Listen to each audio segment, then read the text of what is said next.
Let me ask you something before we even start. If someone put a gold coin and a silver coin in front of you right now, which one would you take? Gold, obviously. Most people would.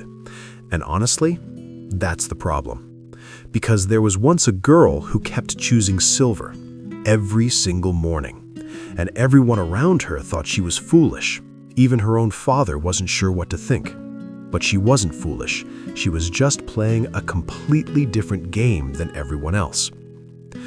There was a king, not the dramatic, sword-swinging kind you see in movies, just a thoughtful man who ruled carefully and leaned heavily on his minister for advice.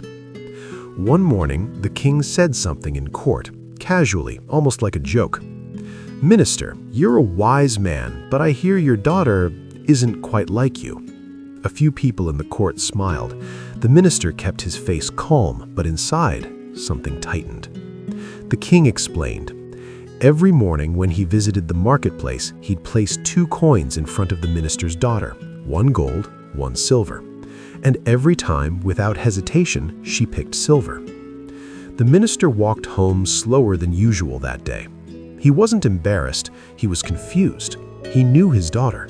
She was sharp, curious, always reading. This didn't make sense. When he got home, she was sitting in the courtyard, closing a book. She didn't look worried at all. There was something almost quiet about her, steady, like she knew something he didn't. He sat across from her and asked directly, "Why do you keep picking silver?" She didn't answer right away. She leaned back slightly and said, "Father, if I pick gold tomorrow, what do you think happens the day after?" He thought about it. The king would be pleased? She shook her head slowly. No, the game ends. He stops coming. And then she explained it, simply, without any drama. The king came to the market every morning. People gathered. He presented the coins. She picked silver. He laughed, looked at the crowd, felt entertained, and then he left thinking she was simple. But here's what nobody saw.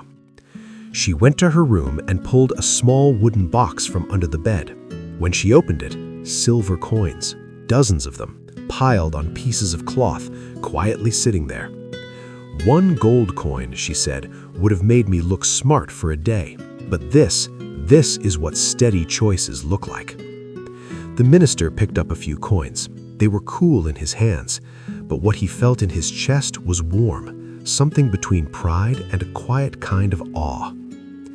Now here's what I keep thinking about when I replay this story. We live in a world that rewards visible wins, the big announcement, the dramatic move, the moment where you prove you were right. And there's nothing wrong with that. Sometimes you do need to show your cards. But this girl understood something quieter. Not every opportunity needs to be cashed in immediately. She wasn't being passive. She wasn't pretending. She was making a deliberate choice to keep the door open, to keep the coins coming, to let time do what impatience never could. I think about this every time I see someone rush to prove they're the smartest in the room, or when someone burns a relationship just to win one argument, or when someone grabs the first offer instead of waiting for the right one. Speed and timing are completely different things. Fast is just moving quickly. Timing is knowing which moment actually matters. Before you go, I want to leave you with the one line from this story that I can't stop thinking about. Not every truth needs to be proven right away. Sometimes time speaks for you. There are things you're working on right now that nobody sees yet. Keep going. The box fills up 1 coin at a time. If this story hit differently for you, drop it in the comments. I genuinely read them. And if you know someone who needs to hear this right now, share it with them. I'll see you in the next one.